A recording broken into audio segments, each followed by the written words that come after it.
क्या आप जानते हैं कि हमारे शास्त्रों और पुराणों में किन्नरों का कितना गहरा और अद्भुत उल्लेख मिलता है? यह केवल कहानियाँ नहीं है, बल्कि किन्नरों के अद्वितीय योगदान और उनके आध्यात्मिक महत्व को दर्शाने वाले प्रमाण हैं। क्या आप जानते हैं, महाभारत में किन्नरों के वर्णन की कथा और रामायण में किन्नरों की वर्णन कथा और भगवान शिव के अर्धनारीश्वर स्वरूप में अग्नि पुराण में विष्णु और पुराण में किन्नरों का वर्णन किस प्रकार से मिलता है? अगर आप नहीं जानते तो बने रहिए हमारे साथ। और आज जब हम महाकुंभ जैसे पवित्र पर्व पर किन्नर अखाड़े की उपस्थिति को देखते हैं, तो हमें इन शास्त्रीय कथाओं का जीवंत स्वरूप देखने को मिलता है। किन्नर अखाड़ा, जो 2015 में स्थापित हुआ, सनातन धर्म की परंपराओं और शास्त्रों से प्रेरित होकर किन्नर समुदाय के गौरव और भक्ति का प्रतीक बन चुका है। अब इस सफर को शुरू करते हैं, अंत तक बने रहे। महाभारत केवल युद्ध की कहानी नहीं है, बल्कि इसके हर पात्र की अपनी एक गहरी यात्रा है। आज मैं आपको अर्जुन की ऐसी यात्रा के बारे में बताने जा रही हूँ, जिसे सुनकर आप हैरान रह जाएंगे। यह कहानी है अर्जुन के बृहन्नला बनने की, एक किन्नर के रूप में उनके अनोखे जीवन की। पांडव जब जुए में अपना राज्य और सब कुछ हार गए, तो उन्हें 12 वर्ष का वनवास और 1 वर्ष का अज्ञातवास करना पड़ा। अज्ञातवास के दौरान उन्हें अपने असली रूप को छिपाना था। अर्जुन के लिए यह चुनौती और भी कठिन थी, क्योंकि वह सिर्फ एक योद्धा नहीं, बल्कि कौरवों के लिए सबसे बड़ा खतरा भी थे। परंतु इस अज्ञातवास में उनकी सहायता हुई देवगुरु इंद्र से मिले शाप की। एक बार अर्जुन ने स्वर्गलोक में अप्सरा उर्वशी का प्रेम प्रस्ताव अस्वीकार कर दिया था। क्रोधित उर्वशी ने उन्हें शाप दिया था कि इंद्र ने इस शाप को वरदान में बदल दिया और कहा कि यह अज्ञातवास के दौरान उनकी रक्षा करेगा। और यही से शुरू होती है बृहन्नला की कथा। अर्जुन ने बृहन्नला का रूप धारण किया। उनके लंबे बाल, कोमल स्वर और अद्वितीय कला ने उन्हें बिल्कुल अलग बना दिया। उन्होंने खुद को एक किन्नर नर्तक और संगीत शिक्षक के रूप में प्रस्तुत किया और राजा विराट के राजमहल में शरण ली। मैं बृहन्नला हूँ, एक साधारण नृत्य और संगीत की साधिका। इस तरह उन्होंने खुद को राजा विराट की सभा में पेश किया। राजा विराट ने उन्हें अपनी पुत्री उत्तर को संगीत और नृत्य सिखाने का कार्य सौंपा। बृहन्नला के रूप में अर्जुन ने उत्तर को वीणा, मृदंग और नृत्य के हर गुण में निपुण बना दिया। महल में बृहन्नला हर दिन नृत्य और संगीत सिखाते, परंतु उनके व्यक्तित्व में एक रहस्यमय आकर्षण था। राजमहल की स्त्रियां उनकी कोमलता और नृत्य की कला से प्रभावित थीं, परंतु कोई नहीं जान सका कि वे कौन है। उत्तर, जीवन की सबसे बड़ी कला है अपने भीतर छिपी शक्तियों को पहचानना। संगीत और नृत्य भी वही सिखाते हैं। बृहन्नला का यह संवाद उत्तर को हमेशा प्रेरित करता। जब कौरवों ने राजा विराट के गायों को चुराने के लिए हमला किया,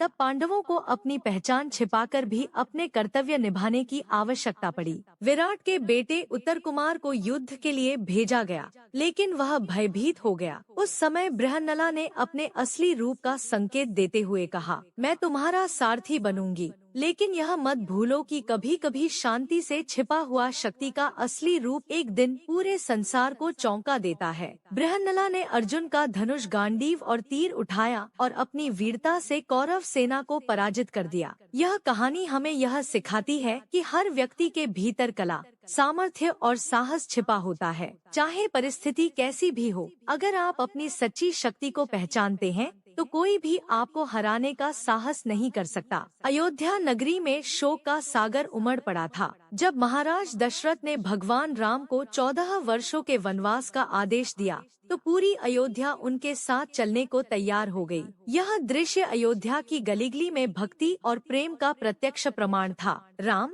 लक्ष्मण और माता सीता वन के मार्ग पर बढ़ते जा रहे थे और उनके पीछे पीछे प्रजा भी। भगवान राम ने मार्ग में रुककर अपने प्रेम पूर्ण स्वर में कहा, प्रजाजनों, आप सभी अपने घर लौट जाएं। यह कर्तव्य मेरा है और मैं इसे स्वयं निभाऊंगा। कृपया आप सभी अयोध्या में रहें और राजकाज संभालें। उनके इस आदेश को सुनकर पुरुष और महिलाएं अपने घरों को लौटने लगे, लेकिन एक समूह किन्नरों का वहीं रुक गया। किन्नरों को भगवान राम की आज्ञा समझ में नहीं आई। राम ने पुरुष और स्त्री को लौटने को कहा था, पर वे न तो पुरुष थे न ही स्त्री। ऐसे में वे वहीं बैठ गए, उसी स्थान पर जहाँ राम ने उन्हें छोड़ा था। किन्नरों का समूह जो भक्ति से ओतप्रोत था, उस स्थान पर 14 वर्षों तक प्रतीक्षा करता रहा। वे राम के वन से लौटने की राह देखते रहे, उनकी भक्ति में लीन रहे। समय बीतता गया, लेकिन उनका विश्वास अडिग रहा। 14 वर्षों के वनवास के बाद जब भगवान राम अयोध्या लौटे,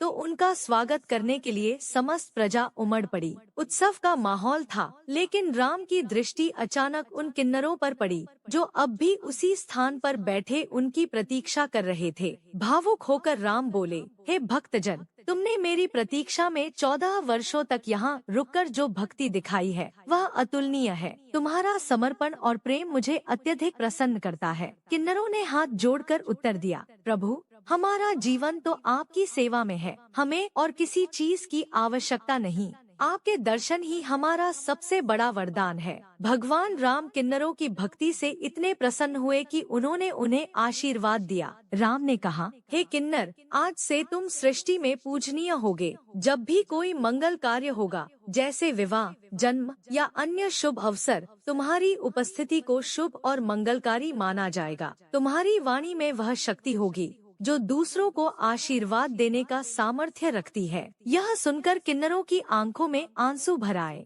वे भगवान राम के चरणों में झुक गए और अपनी भक्ति के लिए यह सम्मान पाकर कृतार्थ हो गए। तब से किन्नर समाज राम के इस वरदान को अपने जीवन का आधार मानता है। वे हर शुभ अवसर पर आकर मंगलाचरण करते हैं और उनकी उपस्थिति को शुभ माना जाता है। यह कथा न केवल उनकी भक्ति का प्रमाण है, बल्कि समाज में उनकी विशेष भूमिका को भी दर्शाती है। भगवान राम की यह कथा हमें यह सिखाती है कि भक्ति का मार्ग किसी के रूप या पहचान से तय नहीं होता, यह केवल समर्पण और प्रेम से पूर्ण होता है। हिंदू धर्म ग्रंथों में किन्नरों का स्थान उच्च और विशिष्ट माना गया है। उन्हें स्वर्गलोक के दिव्य वासी और देवताओं के प्रिय सहयोगी बताया गया है। उनके व्यक्तित्व और कार्यक्षेत्र को संगीत, नृत्य और भक्ति का प्रतीक माना गया है। शास्त्रों के अनुसार किन्नर स्वर्गलोक में देवताओं के दरबार की शोभा बढ़ाने वाले अलौकिक प्राणी हैं। उनके स्वर और नृत्य से स्वर्गलोक की भव्यता और दिव्यता बनी रहती है। गंधर्व और किन्नरों को गंधर्वों की उपजाति माना गया है,